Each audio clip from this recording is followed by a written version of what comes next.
an exceptional program for you all today. But before we begin, I want to do some recognition for those that have helped.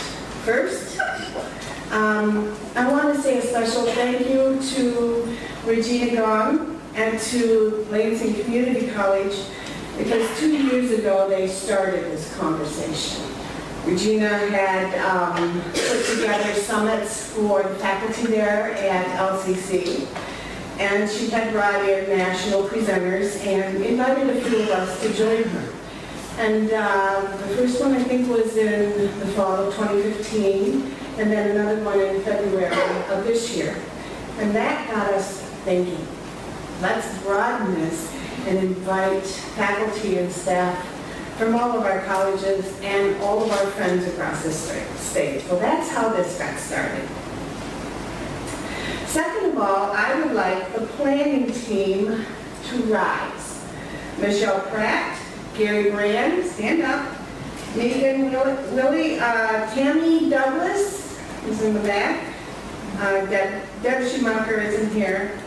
Regina, Shaylin Longkish, Tina Ulrich, Kendra Lake, Sandy McCarthy is unable to be here. These are, this is the planning team for this year's summit, and I want to thank them because they went above and beyond, especially Tammy and her crew here at Kellogg.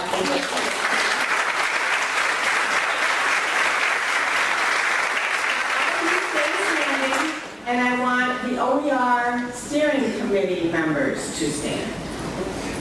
Your steering committee members stand. If you don't know if you are, take a look. Program pages 10 and 11, that'll show.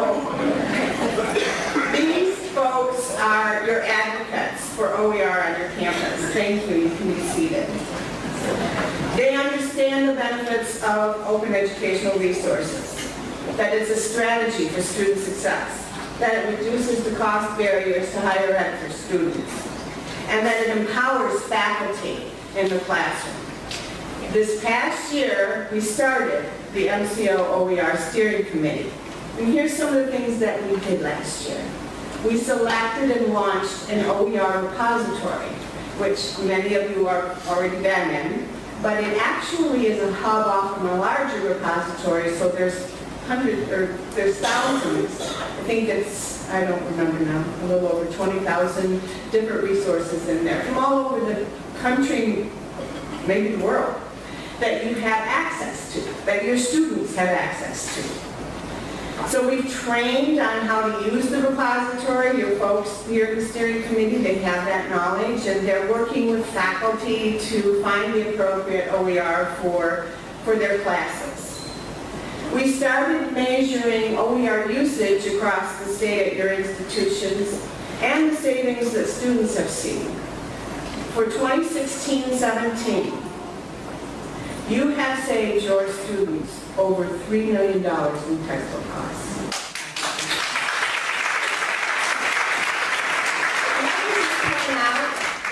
That's with only half of our colleges. That's 14 colleges currently involved, and we know we have more coming on this year, so those costs can only rise. And we funded 24 faculty projects that are either adapting, or developing OER for their classroom use. And you will hear from some of them today, and you will hear from the rest of them in the near future. So this year, our committee, our steering committee, is working on a couple of other things. More awareness, obviously, and advocacy and training for faculty and librarians and instructional designers. They're also planning a research project that would replicate a national study that was out there that focuses on student access, student success, retention, and credit consumption of those courses that use OER. So make sure you connect with your steering committee member if you have any questions, or maybe if you have an idea for an OER project that you'd like to explore. We're always looking for new opportunities. So now let me introduce to you Regina Gong, who is the Manager of Technical Services and Systems and the OER Manager at Lansing Community College.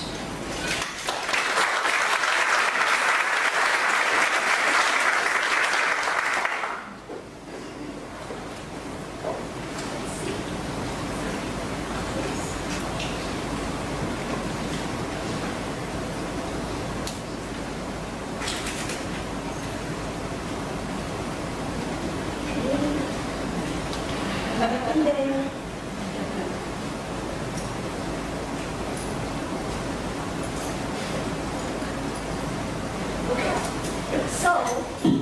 first of all, good morning to everyone. I'm so glad to see you today here at Kendall Community College for a change. When I was asked by Ronda to introduce Robin, of course I agreed. But then I told her I am not going to introduce Robin by reading all her qualifications, education, awards, publications. No. You are going to see that in her blog. And this is the link. If you haven't been to her blog, you have to. There's a gold mine of information in there, so check it out. But not yet. Just let me finish what I have to say. So instead, I'm just going to tell a story of how I came to know Robin. So, like probably most of you, my first encounter with Robin is via Twitter. I am one of her 4,158 followers. And as of today, I think you increased 1 follower. So, yeah, and please follow her if you're not following her yet. So, you know, I've always admired her from afar. If you are working in the open ed arena, OER, open pedagogy, you can't help but encounter Robin's name because she's a formidable figure in the open ed world. But my first encounter with her live is actually at the Open Ed conference last year at Richmond. So that was my second year of attending Open Ed. And I think last year I did 2 presentations. So in one presentation that I did with CCC OER, there she was.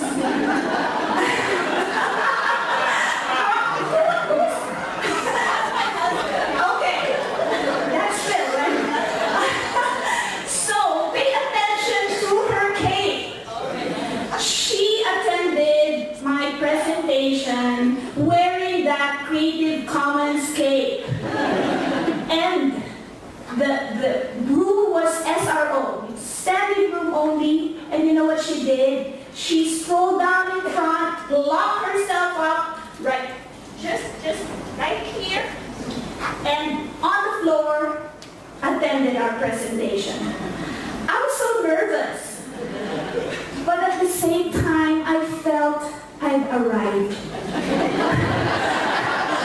Because Robin was there to attend it. And so, imagine my delight when she tweeted about it. She said it was good. No, it was excellent. So, you know, all the more I was like so, like in heaven after that. But then, when we were thinking about this summit as a follow-up to last February's LCC summit, I really told the group, please let me bring Robin here. Robin and actually Regina. So I was thinking of Batman and Robin, but Batman is not able to come because Regina had extensive speaking schedules that didn't quite match with our schedule. But lucky for us, Robin is here. And I think we, as community college, just in Michigan, as 4-year universities, we need to hear from her. Because in our previous OER summits at LCC, we built up from there. So the first one was kind of like an introduction, more of the awareness of what OER is. February's summit built upon that, discussing open licensing, Creative Commons license. And I think for this year's summit, it's time for us to learn more about open education, open pedagogy, and the different ways that we can transcend beyond OER. Because it's really more than just the content. It's more than just the free textbooks. It really is the freedom that OERs allow us to do. And so we'll learn more about that in Robin's presentation. But because a lot of us are librarians, I just want to highlight that she loves librarians. Woo! Right? So, and in fact, okay, I'm just going to unveil this. In her previous life, she used to be a librarian, she thinks. So how can you not love her, right? And so I would love to have champagne. Jim and I were talking about popping a champagne for her before she walks off the stage, but we'll just have to do with this. Folks, let's give a warm Michigan welcome to Dr. Robin DeRosa.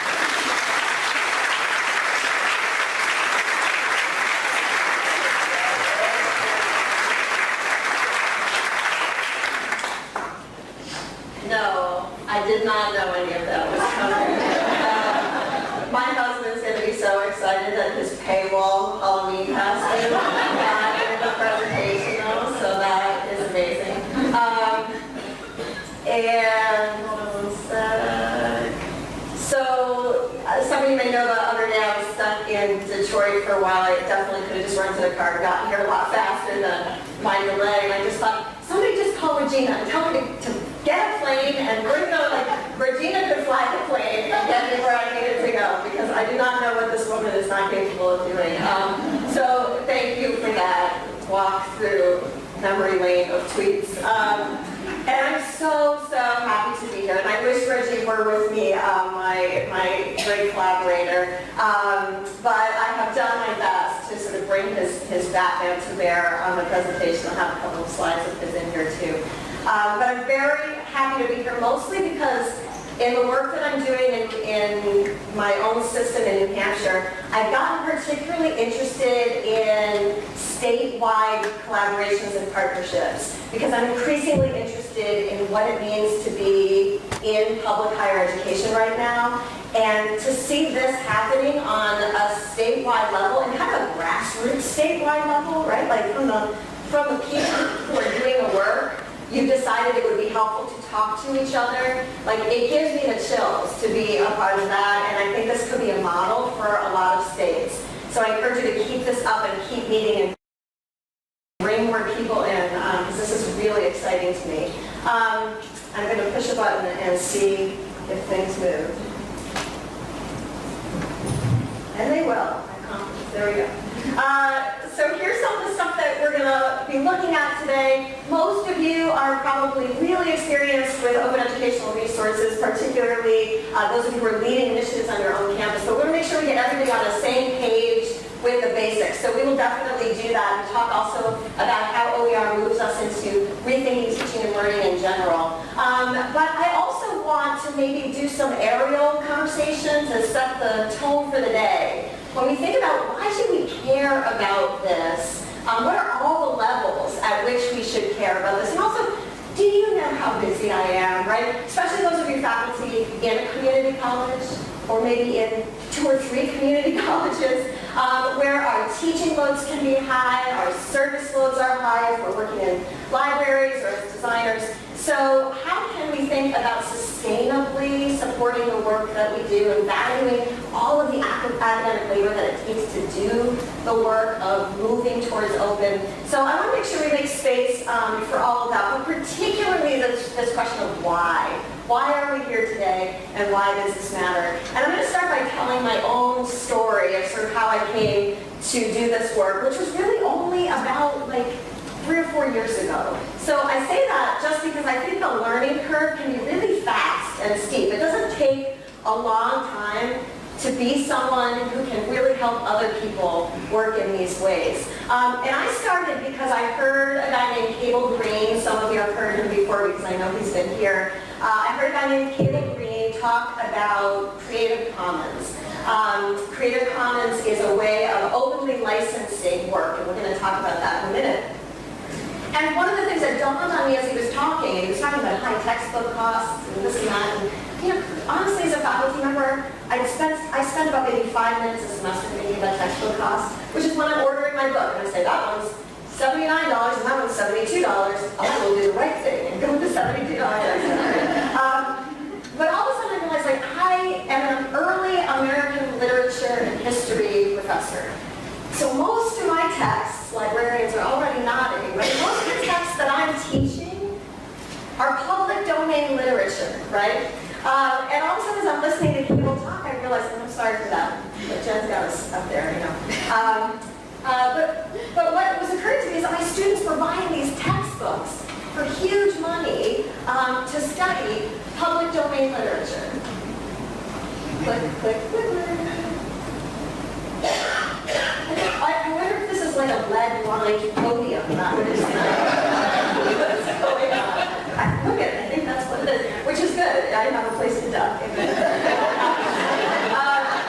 So I was using the Heath Anthology of American Literature. I also love this over the side. This is the current price for the Heath Anthology. It's now $75. But you can also rent it. And of course, the longer you rent it, the worse your deal is, right? So you can just use that in some ways for a small amount of time because otherwise it's going to get expensive. But it seemed, wow, this is really uniquely American to charge students $75 for their own public domain American heritage. You know, I just thought, something's wrong here. And I said, well, I think we could fix this probably after hearing people speak. We could go out and we could find public domain versions of the texts in the Heath Anthology and make an online, you know, free textbook. And that was sort of my big idea at the time. So I did a really kind of low-tech thing, which to me at the time was high-tech because I did a Google spreadsheet, which was brand new and exciting to me. But I basically went on our Facebook page for our department, and I said to students in particular, hey, it's summer, and when we come back, I want to have a free textbook. Does anyone want to help me make this? And there were about 10 students and recent alums who signed up to work with me. I went to get some funding for this project, so I went to my provost. And she said no. And then I went to my department chair, and she said no. Because, you know, even though this was only like 3-4 years ago, we didn't really have a language yet for talking that much about open educational resources. So people just thought, what are you doing, right? Forget it. Plus, you know, we're in a system that is just completely strapped for cash on every level.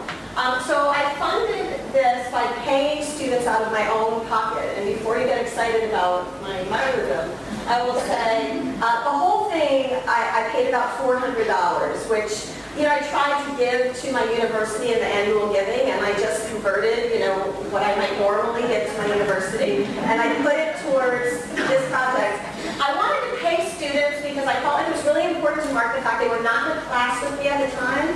And even though open educational resources turn out to be free to use, they are not free to make, right? That's academic labor. And I just wanted to mark that in some small way, even though most of the students wanted to do it as a volunteer job. They were happy to. But we signed up, you know, Alicia's going to go out, she's going to get the William Bradford text. We did a short training on copyright law so they understood what it means to find public domain versions and how to determine all of that stuff. And we just started collecting stuff and putting it into this little textbook, and I thought, it's amazing because day one of fall semester came, and I had a textbook that was ready to go. We put what's called an open license on it, a Creative Commons license. And just to give you the quick down and dirty about the Creative Commons license, it sits on top of copyright, which is really important to understand. So your copyright is not affected by choosing to use a Creative Commons license. Basically what happens is if you have something that's copyrighted and somebody wants to borrow it or use some of it, they have to, you know, call you up on the phone or talk to your agent, which I'm sure we all as academics have. And they have to get in touch with you, secure your permission, maybe pay your fees, right? What the Creative Commons license does is it sits on top of your copyright. It says, I just want to tell you so you don't have to bother getting in touch with me on the telephone, how I'm willing to share this with you. So they go from very open licenses. The CC BY is the basic attribution license. It says you can do anything you want with my stuff as long as you say it's by Ronda DeRosa. So you basically give me credit for it. And then there's a whole bunch of other choices here. You'll see a little bit ways down, CC BY NC, that's non-commercial. My students always choose this one, which is like, you may use my work, but you may not profit financially. And I'm always like like, is everybody trying to monetize your work? Like, how did we get that to happen? So, you could choose the one that's right for you. So we put a CC BY license on our anthology because we thought, well, we spent a few months making this. Somebody else might want to use it. Again, I'm not going to be tall enough to get over the lead from here. It's good though. It's good workout. Okay, so day one comes. We got the anthology in place. I'm so excited. First day, I'm a hero. The class is free. Sort of free, right? It's amazing. By about the end of week one, my students were like, this book sucks. And the reason was it didn't have all of those really helpful things that the Heath anthology has. For example, early in the semester we read Cabeza de Vaca, who's a Spanish explorer who's exploring down in southern Florida. And all of a sudden, like, what? He's from Spain and he's in Florida? This is not the narrative I knew, right? Or even Columbus. Columbus is in Hispaniola. Where is that, right? There's no notes, there's no maps, there's no graphics, there's no introductions, right? The scaffolds that my students used to depend on to help them with those primary text materials. And so for a moment, we had sort of a crisis as a class, and I realized, like, oh gosh, this book is not as good as the Heath. And then we just had that epiphany, which is obvious now in retrospect, right? Hey, we could make that stuff for the book because we were already going to assign these pretty stupid research projects where you were going to put on Moodle, instead of putting it in Moodle, or what do you guys have, Blackboard, all different there's a deep TLT, I don't know what that all is. Instead of putting stuff in there where, it can die, we put it in the book instead. These were projects people were already going to be doing, right? Basic kind of research stuff. So you can see here Justin and Simon wrote a little introduction to the Pueblo Revolt a week ahead of the chapter on the Pueblo Revolt. And by the time we got there, they had open licensed images, they had little maps, and they had a little description. And the students were able to use that as a scaffold for the reading for that week. And then Justin and Simon were kind of excited, right? Oh, yes, reading me in the textbook, right? And then other schools started using it because it was free and it was online, and now they're reading Justin and Simon, and now Justin and Simon are actually like textbook authors, right? So things started getting exciting pretty quickly, and that's when my students were just like, what can we not put in this book, right? So this guy Jonathan, he used to make these little videos. I don't know if anybody follows Jay Smooth on YouTube, but he's really inspired by Jay Smooth, who makes these like kind of hyper-edited videos. And so he started making these little historical introductions to different things. This is on Haitian Revolution, Toussaint Louverture. Little 2-minute, now who does not want an undergraduate-oriented 2-minute introduction on Toussaint Louverture before you read those challenging texts, right? My students loved this way of scaffolding the work that we were doing, and our book just started to come alive. That's when I really started to think, what can I not do with this textbook, right? So I layered in a little app called Hypothesis, which is an app that allows people to do social close reading. So basically they highlight and they annotate over in the sidebar, and they can respond to each other's annotations. So when I first started this, the app Hypothesis was in development. It was like a beta. So they were watching different groups that were using it. So my class was one of the first users to try out Hypothesis. We had, I think, 21 students, somewhere between 19 and 21 students in that class that semester. By the end of the semester, the Hypothesis team had calculated that they put more than 10,000 annotations into this textbook. Now, I don't know how much they were annotating their personal copies of the Heath anthology, but I'm going to guess it was nowhere near 10,000 annotations for the group. It's because of that sort of social interaction that was possible through the textbook. I also used this in an upper-level literary theory course, and I guess the Hypothesis developers thought there was pretty much nothing funnier than my students annotating Freud. I guess that very amusing as well. And they're all public, so you can jump on and take a look at any of them. This is when I really realized that it was absolutely amazing and wonderful that we saved my students $80. But of course, in my field, $80, that's nothing compared to what some of you teach, right? where your biology or your faculty or your anatomy and physiology textbooks, right, or physics textbooks, can be upwards of $200, $300, $400 an intro athletic training textbook, right? So the money savings is crucial and important. We're going to talk more about that. But the other pieces of what this textbook was doing, because of the open license that allowed us to go in and play with it, allowed other users from other schools to go in and play with it and tailor it, made the experience really lively and enlivening for my students. And that's when I started thinking, there's a lot more here. We can lower the cost of education in a lot of ways that really suck for students, right? We're doing a lot of them nationally, so good job, America. What was exciting to me isn't just that we're lowering costs, right? It's that we're lowering costs and improving pedagogy and engaging students. That seemed to me something worth exploring, and that's sort of how I came to be here. The kicker of this story of the open anthology of early American literature is that I ended up transferring fields, which, you know, it's a big deal. I moved into interdisciplinary studies. And I was really sad, mostly because I was in my textbook, you know. I mean, I don't know any faculty members ever like, I can't bear to leave my textbook. But I was sad, you know, that I wasn't working on it anymore. Until Rebus is a new community publishing space for open textbooks. They have a lot of funding from the Hewlett Foundation. And Rebus has now picked up the Open Anthology of American Literature. They funded it with Hewlett grant money. There's a managing editor who comes from Graceland University and a team of over 20 academics from all over the world who are taking the scaffold that my students created and building that out. When I finished the Open Anthology with my students, I had a really nice, mediocre textbook. You know, it was serviceable, it has gaps and problems and all sorts of things, and we made it work.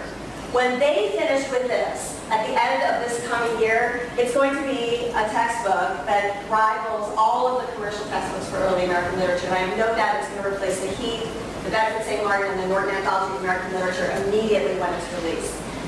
The thing about this is not just the power of that, it's that this is my students' work, you know, that has now, so you can put something that's not perfect into the commons, and then people will perfect that, right? So it's an amazing thing. You'll see, they did the same thing I did. I thought I was so low tech, but they made a Google spreadsheet. You have to sign up just the same way. You'll see some of the intro say intro complete. That's because my initial student work, even after the course of peer review, several of the pieces that they had written ended up in the final version of the textbook, in addition to those primary sources that they went and collected. This is, I think, a success story for both cost savings, but also for pedagogical practice, right, for the empowering way it treats student work. One of the takeaways from this, I think, is that open textbooks are out there. Not just that anthology, but basic textbooks, particularly if you teach an introductory course that's offered at most American colleges. If you do, there's a textbook for that has been rated the same or better quality by both faculty and students, and you can just go and get it right now. And you know what? If you don't like digital stuff, you can print them out for like $24, right? So you just get it. It looks like a normal textbook. The only difference is instead of $124, it'll be $24. This is the collection, for example, from OpenStax. So definitely one thing we want to start doing is asking our colleagues to consider OER before just going forward with their regular commercial tests. Why? Well, step one is to look at cost. I mean, we're in a national crisis over healthcare right now, right? And all we talk about is the skyrocketing cost of healthcare.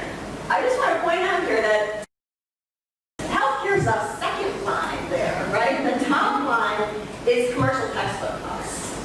So and it doesn't matter, this is 1980 to 2016 maybe, but it doesn't matter which sort of 20-year span you take, that chart always looks the same, and it's quite distressing. There are all sorts of things out there about how much students pay for textbooks, but we know that for the most part, when you assign a $200 textbook, your student mostly does not go and buy a $200 textbook, right? They get the old version online, they rent it, they borrow it from their friend, they just don't get it, right? This statistic on the top is the number that students are actually paying for textbooks, right?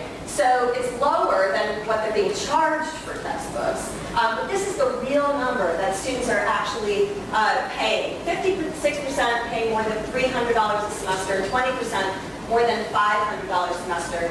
I'd like to look at that as a proportion related to tuition.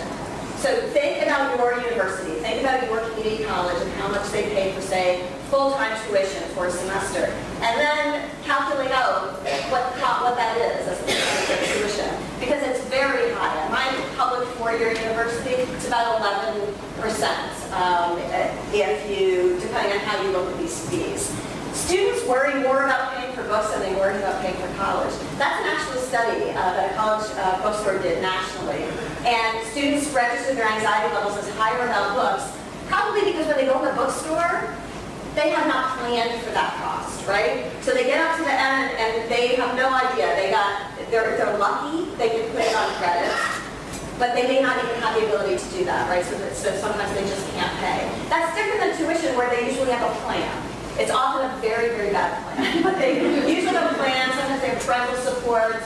The bills don't catch them as off guard as these bills for books do. Honestly, as a faculty member, none of that stuff moved me. Just to be frank, I had heard some of that stuff before, and it just wasn't enough to move me from my sort of lethargy over the issue. This is the stuff that moved me. When I started looking at these stats, this is a survey of 22,000 American students, public college students, and it was done in 2012 and then replicated again in 2017 with more or less the same statistics. 67% of students are reporting in that survey that they don't purchase a required textbook at least once. 38% attribute not purchasing the textbook to why they earned a poor grade in a class. 20% said they actually failed a course because they could not afford the learning materials. 48% occasionally or frequently elected to take fewer credits. Okay, this is so important because first of all, if you're an administrator in this room and you're thinking, I don't know, well, one thing is, we don't have any money. That's revenue right there, right? Students buy credits from you and you want them to buy credits from you. And they're not buying as many credits because they can't afford the learning materials. So from an institutional perspective, that's a doozy of a statistic. But also the data shows us that the longer it takes you to accumulate your credits, the less likely it is that you're actually going to persist to graduation. So by delaying time to graduation, we're also reducing the overall graduation rates. So as I was looking at this, I started realizing, and this is where I really started getting the sort of chills up the spine, this is a social justice issue, is what we're talking about here. This is not an issue about textbook cost. And I am not in a movement about textbooks. I'm in a movement about social justice and access to higher education. 26% of students reported dropping a course, 21% withdrawing from a course. This is persistence, time to graduation, institutional revenue, all sorts of things rolled up into one. So then I started thinking, okay, this is about access to higher ed. Let's contextualize textbooks in a larger conversation about what's going on with access to public higher education in the U.S. right now.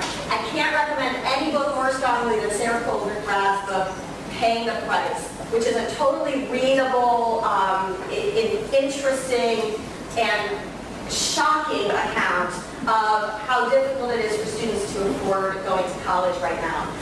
When I think about textbook costs, I try to think of them in the context of these larger statistics. I'll just highlight a few of them. 23% of low-income sophomores work a job between the hours of 10 p.m. and 8 a.m. Man, did I start feeling differently about students who look like they were going to fall asleep in my class after I heard that statistic, right? I started wanting to know more about why my students were fatigued, right, before I started judging them. Look at that in the middle there. The average net price for a year at community college is 40% of a low-income family's annual income. I mean, it takes my breath away. Sometimes I have trouble even just talking through this slide. 60% of Americans, 25 to 64, don't have a college credential, but 22% of them earned credits trying to get one. That's persistence. That's people who said, I want to go to college, and they couldn't make it, right? They couldn't make it. because the price was too high, right? The price, and it's a larger way we think about what the price that you pay for enrolling. 3 in 4 students attend colleges within 50 miles of their home. I always try to think about this when I think about, internationalizing the campus and out-of-state students and how valuable they are, right? And all the new things we can do to draw enrollments. I say, look right here, right? Your students are right here and they can't afford to come, right? What would happen if we looked at the students who are right here? And then this last one, 50 to 80% of the total sticker price of college is not coming from tuition. It's coming from all these other things around it, right? We're talking about books here, but we could also be talking about transportation, child care, lost opportunity costs. What job can you not be working when you're in class, right? That you were supporting your family with. All sorts of issues. And when I started becoming interested in OER, it opened the door to say, you know what, I know I'm a faculty member, I know I have a PhD, I know I didn't train for this, but all of this is now my business, right? All of this is now my concern. Because these are actually academic issues. So in addition to thinking about tuition and advocating for things like free college, especially for community college, and thinking about course materials in OER, what other things can we as teaching faculty in particular do to make sure our courses are as accessible as possible? For example, I opened a food pantry outside my office door. Now we have a campus food pantry, the big thing, right? That takes a lot more organizing. You know what I have? I have a shelf with food on it, right? What I said, I opened a food pantry. This sounds so remarkable, right? There's mac and cheese and granola bars and whatever, right? You know how much bureaucracy it took to get that country? None. You know why? I put a shelf up and put food on it, right? We also started a child care co-op and a taxi service co-op in-house in our department, right?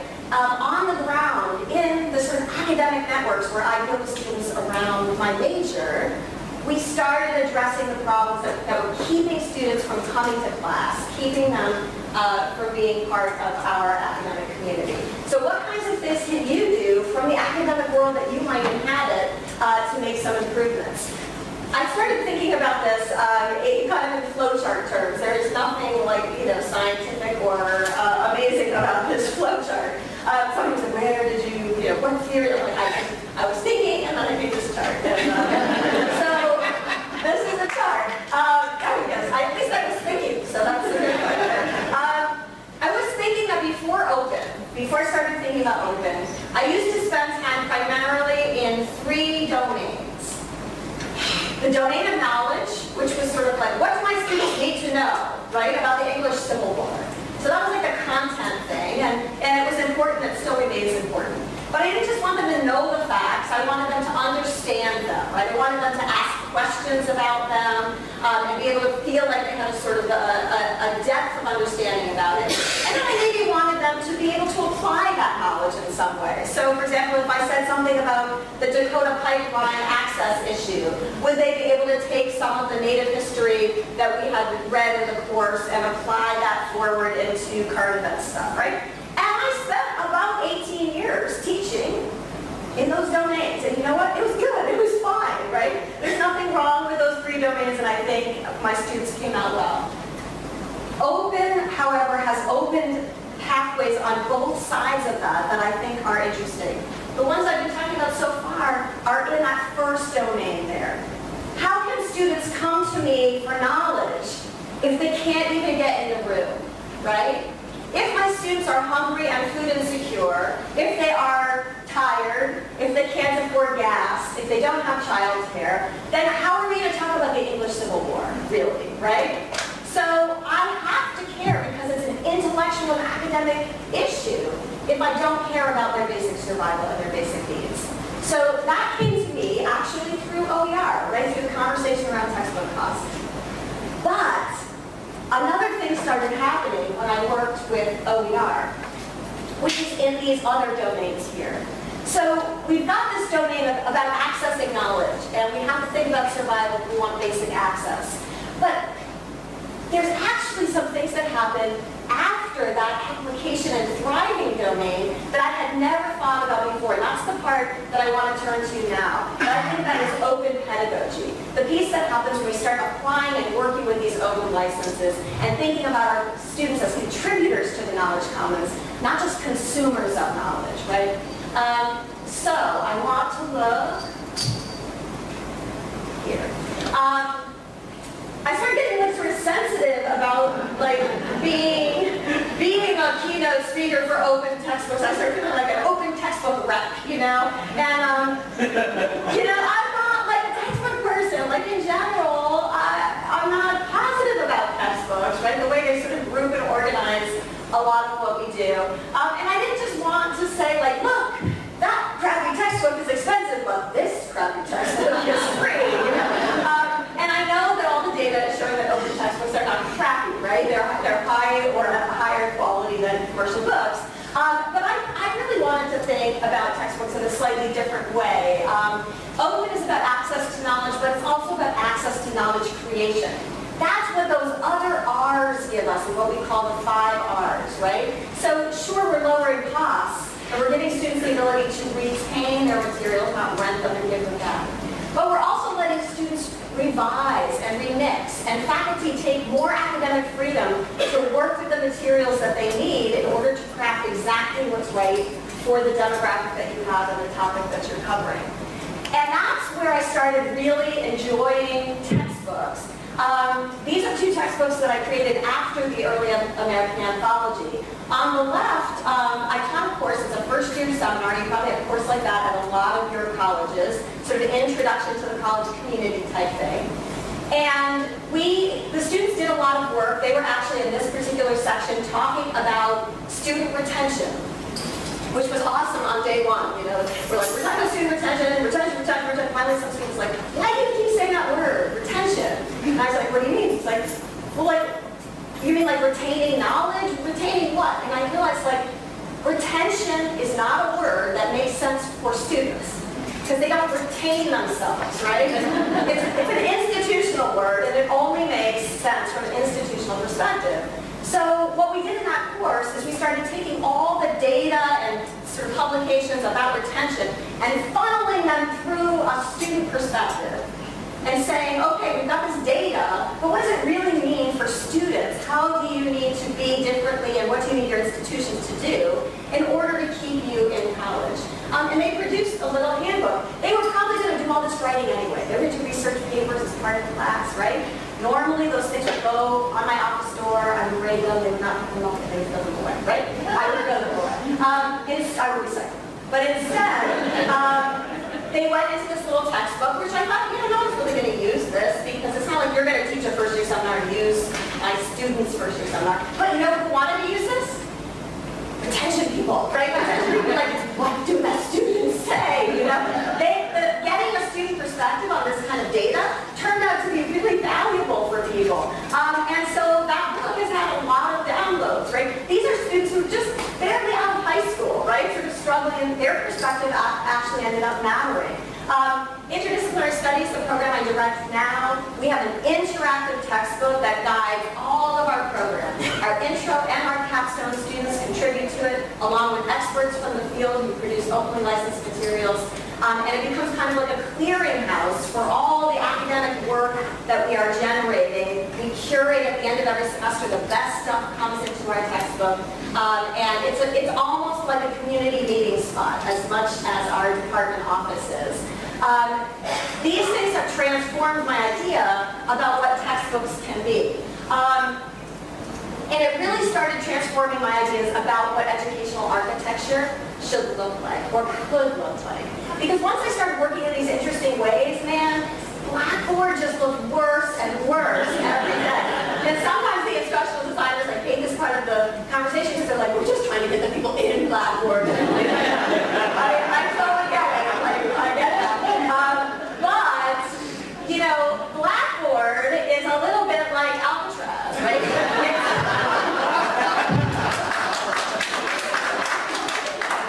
It's hard to get in, you know? Like, you can't just be like, oh, oh, Jim, you should see what I'm doing in my course. It's really cool. Like, I will give you some key passwords, and then I will make you a user. I will make you a non-grading user. Like, oh my God. It's hard to get in, and it's hard to get out, right? I mean, your stuff goes in there, and then it dies. I really had an epiphany about this when I was doing my imports one day for the next semester, right? I gotta take my old shell, move it over to my new shell, and I do it, and everything's perfect. And my eyes went ring, and all of a sudden I realized everything's imported perfectly, but what doesn't come with the new course? Anything a student has done, right? You flush that out, and now you're ready. And I just went, God, the symbolics of that are just distressing, right? The idea that all of the work you produce in this course, I can guarantee is meaningless to the next iteration of this course. And that to me seemed like a way of just establishing on the surface that everything in this course is a hoop through which you will jump, right? I don't want my course to be a hoop jumping experience. I want it to be truly about learning and contributing.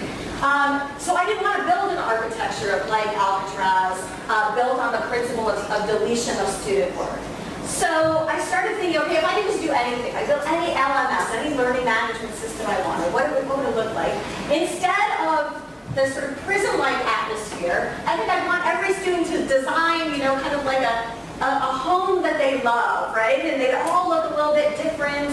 And another thing would be, instead of being surrounded by shark-infested waters, they would be surrounded by pathways and driveways and maybe even superhighways, right? Where people could sort of come down the path and see a signpost and say, that looks great, I'm going to turn on there, and come in and visit with you, right? And look at your work and interact with you. That's the kind of architecture that I envisioned making, and that I started to develop for the program that I direct. Now, there's lots of different ways of building architectures like that, even in small ways. I'm going to talk about this way, which will be familiar to some of you probably, which is the domain of one's own initiative. When I first started doing this, I will tell you that there were no initiative at my campus. I mean, it was basically just like Bob and, when I'm a blogger and found blogs. And so you can do this in significant institutional ways, or you can do this in smaller ways.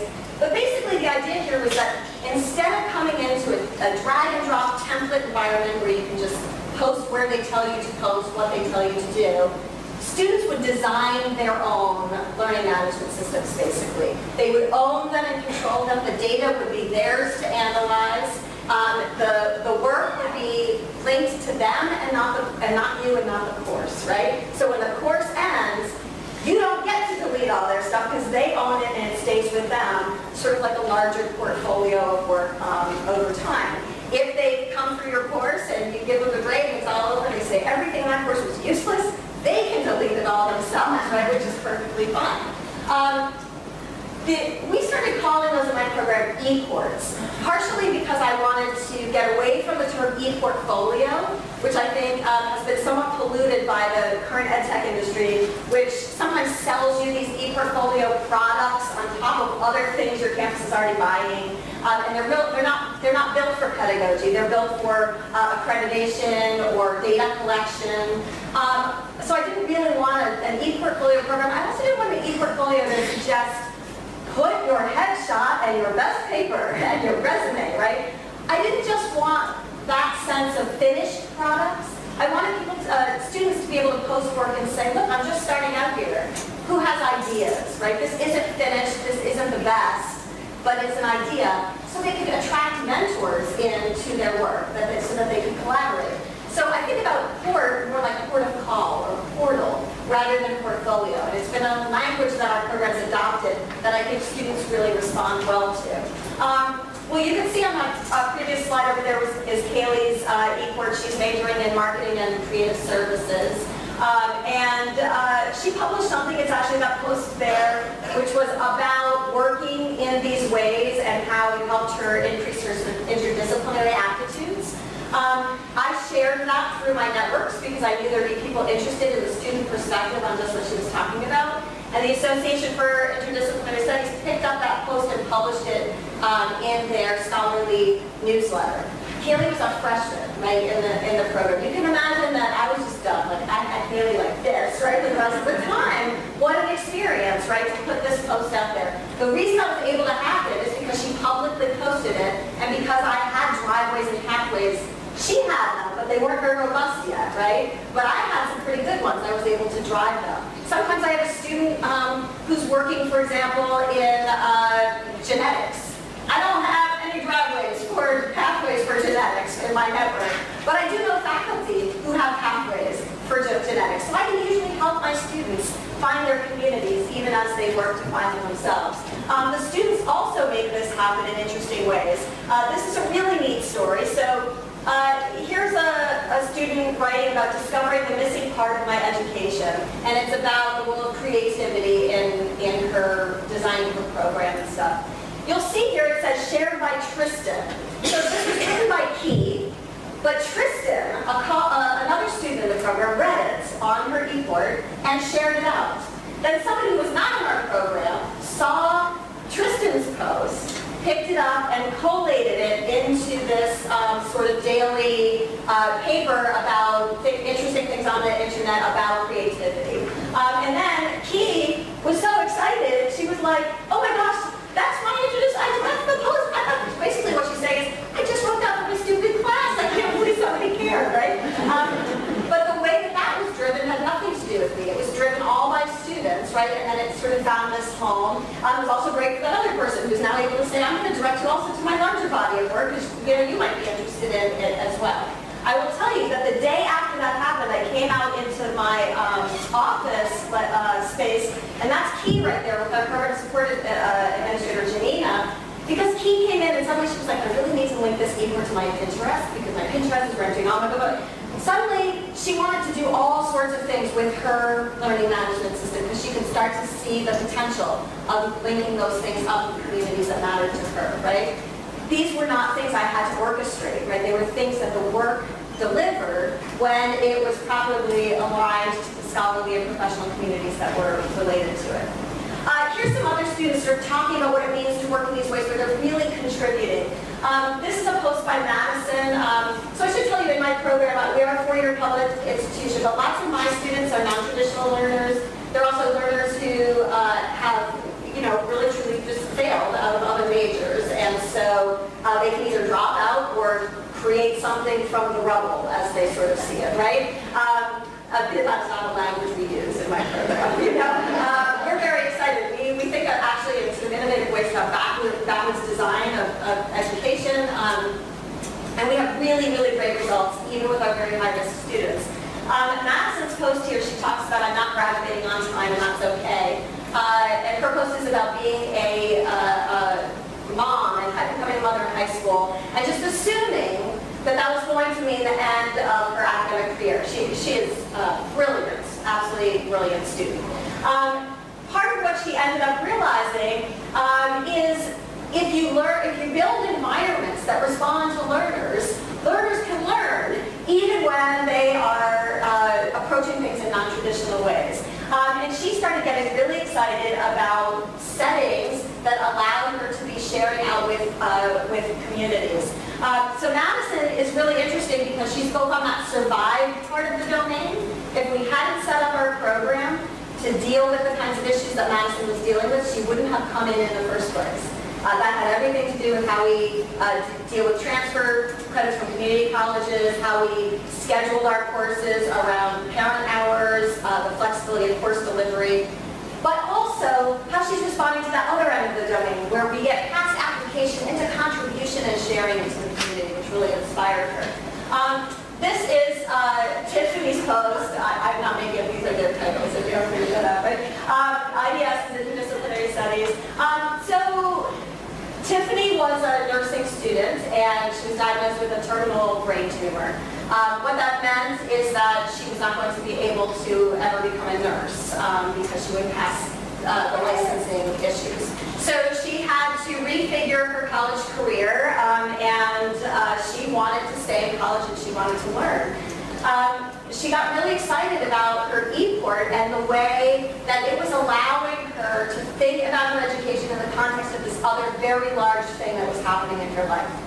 But lest you think this is all like a place for people to work out their personal issues, she started majoring in patient advocacy. And she started blogging about doing academic work in patient advocacy while being a terminally ill patient. She started following patient advocacy groups on Twitter and interacting with them a little bit. And they were pretty interested in Tiffany's work, right? Tiffany had something really amazing to offer to those groups. Here's Tiffany talking about she can't believe that these professional networks are interested in her perspective, right? And of course, we all want to say, of course they are, Tiffany, right? But this was an example of somebody who really found empowerment in the ability to work. Now, when Tiffany needs an internship next semester, she's not going to go to the Career Services office and look at some random environment, right? She's going to have generated what we think of as a robust, authentic network, right, that she can use. This is not like networking on the golf course. This is like building actual connections around the work that you're doing, and it really excites me. There's so many examples of this kind of engaged pedagogy that happens when you think about what open affords. Here's just a few other examples that are pretty well known. This is David Wiley's project management for instructional designers. Basically, a bunch of graduate students that he was working with in instructional design took a business textbook on project management and it changed all the examples and definitions so that they align specifically with project management for instructional designers. Now, in some ways, it's not the most creative thing you ever heard of, right? You just go example by example. But at the end, you end up with this textbook that's just perfectly geared towards what it is that you need, right? You can imagine this is going to be great for all future cohorts of instructional designers, but it was also great for that cohort, right? Because that was also a learning experience, building that textbook and doing that work. This is Regina, my Batman. I don't actually call him that in general, so I'm glad we're not being recorded. But so BC campus, yeah.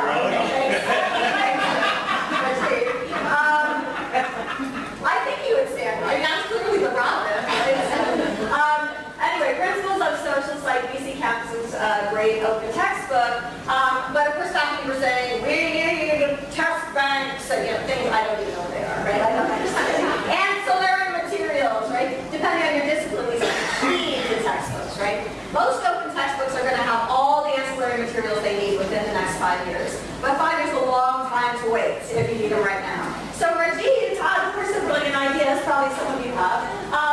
You don't need to wait, right? Your students can write test bank questions, and you can offer those into the Commons. The experience of writing those questions can be as pedagogically valuable as the experience of answering them. So in one semester with 35 students, their class generated 1,400 questions that are now getting sort of technically put into these test banks. Regina also loves to talk about research that shows how valuable it is for students to edit Wikipedia. There's so many ways to do that, but if your students are doing research on anything that's in Wikipedia, which is like kind of most things, right? Instead of putting those research projects in a drawer or in the LMS, students can actually offer that research right back into Wikipedia. Now, when I first started thinking about this, I thought it was a little overwhelming. Like, at first I used Wikipedia, but I just thought, oh God, editing, like, that's just a big deal. But there's a foundation called the WikiEDU Foundation, and what they will do, they're a nonprofit group, and they are free to use. And basically, I sent them an email like, I don't know, I might want to do an assignment with Wikipedia, but I don't know anything. Somebody was like, hi, this is Samantha. How can I help you? And I just thought Samantha was like, wouldn't you know, it's Samantha. And like every month she's like, I do Wikipedia. She will Skype me. She'll be like, hi, it's Samantha. I'm like, oh my God, you are like a human person. They will help you do everything. They'll help you generate outcomes for your assignments. They will help you set them up over the course of, say, a 3-week assignment or a 14-week big research paper. They'll help you set up all the technology. They'll give you the tutorials to get your students inside editing. You want something from a small little thing. I had a women's studies class one time. All they did was look for, so for example, women in El Salvador was a article on Wikipedia, and the image was of some scantily clad woman. Like it was, the whole article was about women in politics, and it didn't match, right? So the women's studies course, what they did is they looked for places like that. They replaced the images with more appropriate images, right? You don't have to be writing high-level research. We've had technical communication classes. All they do is clean up grammar, right, and look for clear ways to say things. So there's lots of ways to edit Wikipedia, and WikiEDU can walk you through all sorts of them. These are the classes that have been going the last couple of years through WikiEDU, so really almost any discipline that you teach in. It's a great way to do what we call non-disposable assignments. And students respond really positively to the experience of working on Wikipedia and seeing ultimately, not all the time, but a lot of the time, their work actually get accepted by the editors there. The stats on WikiEDU of how instructors feel about the assignments that they do are also pretty persuasive. So I encourage you, if you're at all interested, to reach out and get some support so that you can try an assignment in your class. But there's millions of ways that you can do this, even in small ways. This is, for example, a contest that NOVA, a psychology organization, they sponsor basically a little film contest, video contest. So it's like make a short little video explaining something about psychological principle. And this, I can't remember what year, this was this past year or the one before, but undergraduates won. They won about $6,000, I think, in cash for winning it. And that was obviously like a huge, unbelievable thing for them. But in addition, the videos that they create get openly licensed. They become OER. So you may win a contest, but you're also participating in creating modules that people can use in their courses, either as part of a textbook or just, in a Blackboard shell. Writing op-eds, right? Writing letters to the editors. This is another way that students can participate in non-disposable assignments, sustainable assignments, we sometimes call them. This is a assignment designed by Kent State, so you can actually go through and kind of find the why, how do you break it down, they'll explain how to assign it, and they have some examples on there of op-eds that have been published by students. Obviously this one is a student from Columbia that's, and it's wonderful and amazing. But you have local newspapers and local issues that students can be working on as well. Right? Not everything has to go into a big national publication. This is a famous course called the S106, which is about digital storytelling. Well, it's a crazy course. I don't even like to go into too much because it just makes me feel inadequate as a user of technology. But one cool thing it does is every time they create a new assignment for the course, they post that online. And then every time someone fulfills that assignment, they post that underneath it. And what they end up with is just this cool bank of assignments. What if in your department, for example, in your psychology department, you just have a website for your psych department, and everybody posted their assignments. And then every once in a while, you would post examples of students who had done a great job. Now, it's a certain kind of assignment we're talking about here, right? Like, if it's just to sort of regurgitate and show me you know this, you don't really want to post the student models. But if they have a creative element or an original element in any way, seeing how different students have enacted the assignments can be really valuable. So just posting up your assignments and openly licensing them and allowing people to use them is wonderful. But I do want to sort of throw a couple of words of caution out there as I wind towards the end here. When I first started the Open Anthology of American Lit, you can imagine I walk in on day one and I'm like, everyone, the course is free. There are no textbooks. Please open your $900 laptop and let's see. And one of the things I had to do was that my public college did not have a laptop checkout program at the library, so I had to secure a small grant to get 10 laptops in circulation in the library before I could launch that program.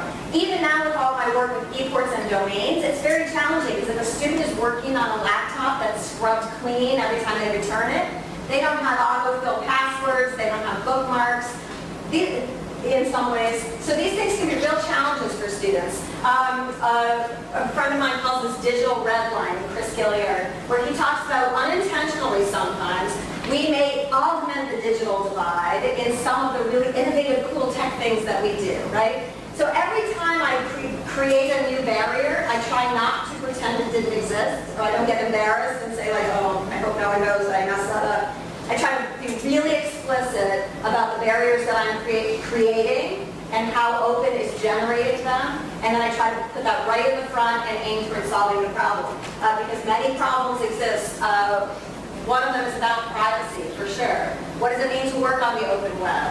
What did it mean for my student to be told, get ready to choose your own domain when she was at my college because she had transferred from her college, basically fleeing a dangerous domestic violence situation, and she needed no one to know where she was.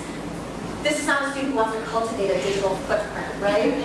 So how do we let students have full agency over how much they share? Privacy and being an advocate for privacy is part of being an advocate for open, as I see it. Most of that tech is selling something, and they're selling it hard, and colleges are buying to the tune of tens of thousands of dollars every year that could be going directly to instruction or to financial aid. Don't ride that train unless you're sure the train is right, So try to understand who's paying for this tool, what's the tool for, who owns this tool, where's my money going, is there a public version of this tool that'd be better for a public institution? And I try to always think about open as not something that will save us, but something that we can use to do better, right? It's a process rather than a panacea for what ails us. But this is kind of my core of takeaways. Thinking about open and open pedagogy, I think about always, how can I open gates to learning? Instead of being a gatekeeper, how can I be somebody who's constantly opening gates across everything I do? Can I put access at the center of everything I design? And think about access broadly. Access to getting in the room, access to the knowledge that you need, accessibility and universal design, access to broadband and the devices that you need in order to run these, cool little disruptivation ideas that we've got. What do I need to really keep access in the center of my work? How can I connect my learners to their communities of practice, which may be different than mine, right? What do my students need to go in the directions that they want to go? And how can they design their own architectures that allow them to keep the work with themselves? I really totally take issue with anyone who thinks this is a project for elite universities, right? This is a project particularly with students who have been told that technology runs them, and instead we need to bring those voices in so that they also can have a chance to direct the future of the web. We want to leverage the open license, so use it for our own materials, share as widely as possible, but recognize that academic labor is involved. So we have to figure out sustainable ways to fund that work.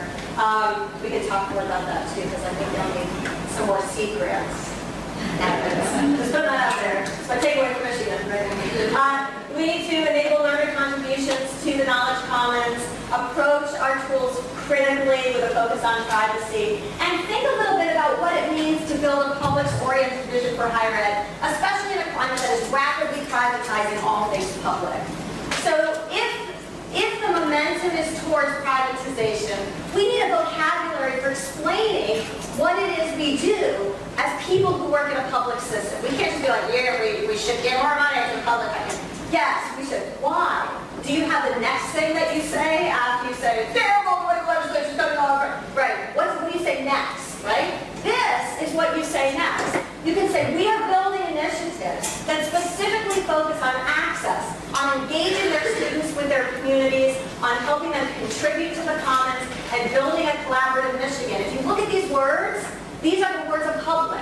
These are the words that explain the value of having public education. And I think if we start wrapping some of this work into our messaging for our states, we can start saying, we know what we mean when we say we are valuable, right? We know how to explain that.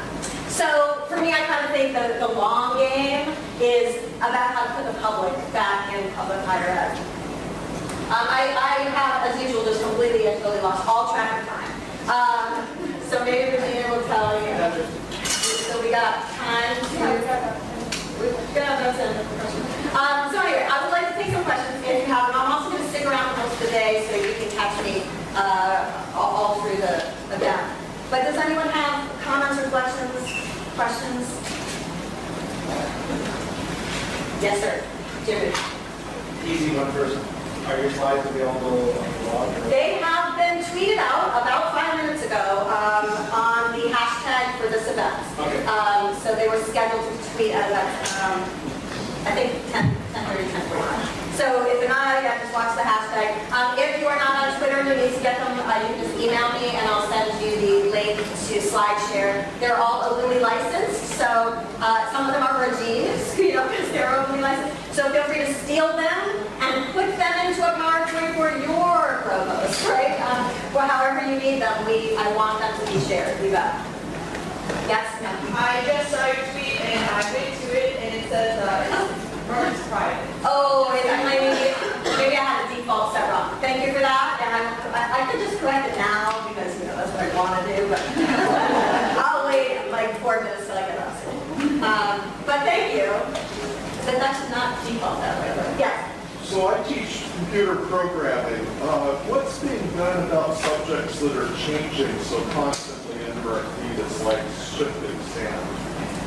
That's like sort of the best advertisement for an open textbook ever, right, in some ways, because I'm also familiar with this just in sort of things like political science and geography even, where there can be generally like a 3-year lag time for corrections. Actually, they had a big issue with this with Pluto, right, because Pluto doesn't know like what it is. And so the commercial textbooks were having trouble keeping up with what is Pluto at this moment. But of course, my textbooks, like you can just tell me right now, and I'll be like, oh, I changed Pluto, right?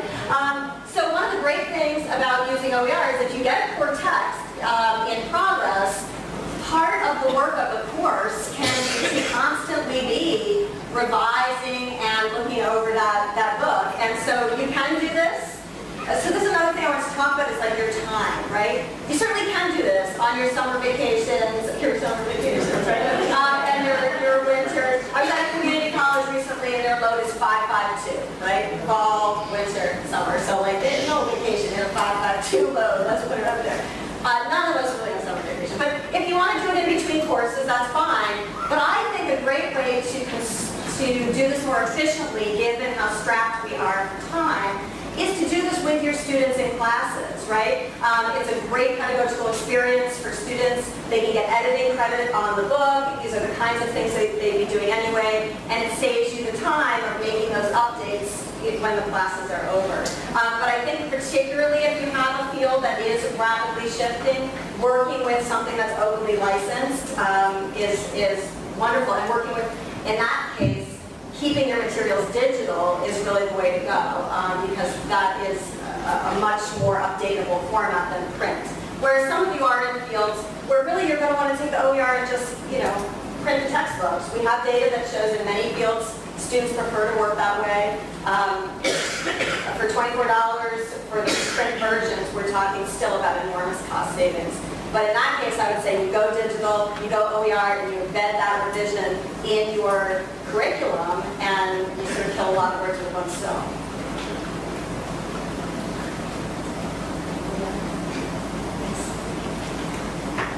Do you have any general advice, and you're here preaching to the choir, we've had pretty good luck getting people to start thinking more about the OER textbooks. How do you get them, or what's your advice on getting them to start thinking more about open education than just Well, this is so interesting. A lot of people talk about using OER as a gateway to open pedagogy, right? So you just start by saying, look, could you please look at this alternate bio textbook? And usually to do that, you order, you get an OpenStax copy of a print book, right? And you just say, this semester, all you need to do is look at this book, right? Like, take it slow, right? You have to change, just, would you promise to look at this book this semester? Then would you promise to take the next semester to spend redoing your, and then in the third semester you teach this book, right? So you let people do it really slow, that's great. I actually don't subscribe to that because I find that if you just evacuate the big picture instead of saying, like, here's a new book, people are like, oh, what do I care? It's going to save $120, what do I care, right? Instead, I like to start, particularly when I talk with faculty, with those social justice issues. Are you comfortable with the fact, like, for example, my 6-year graduation rate is 47% at my college, my public 4-year college. That's actually good. That's not bad. I mean, nationally, that's not bad. Oh my God, right? Like, well, I sit in first-year seminar, and I'm like, I don't know if I should tell them, like, look left, look right. Because 1 and 2 of right? Once I start thinking about that stuff, for me as a faculty member, it's much harder not to feel motivated. I tend to start with faculty, with the big picture of social justice, and with the way it's animated my courses, right? I taught for 2 decades almost, and I don't want to say I was stale. I mean, I still enjoy teaching, but nothing like what I have now. Like the joy of my classes, the excitement of my classes, the fact that I'm here. I mean, I was basically just like a mid-range, early American scholar, publishing like, you know, books maybe my mom would buy, and like, now this whole world is open to me and rethinking this stuff, and I really think there's a lot of excitement, particularly for mid-career people. I think the social justice issue is important. I tend to come at it that way. With administrators, I don't. And I don't want to say they don't have the same social justice fabric, but administrators have a lot of pressure right now, focused on declining enrollments and focused on balancing budgets. With administration, I talk about mostly course throughput rates. We have data now that shows that if you convert to open educational resources from commercial textbooks, 3 things will happen. You will decrease the number of drops, you will decrease the number of withdrawals, and you will increase the number of C or better grades in that class.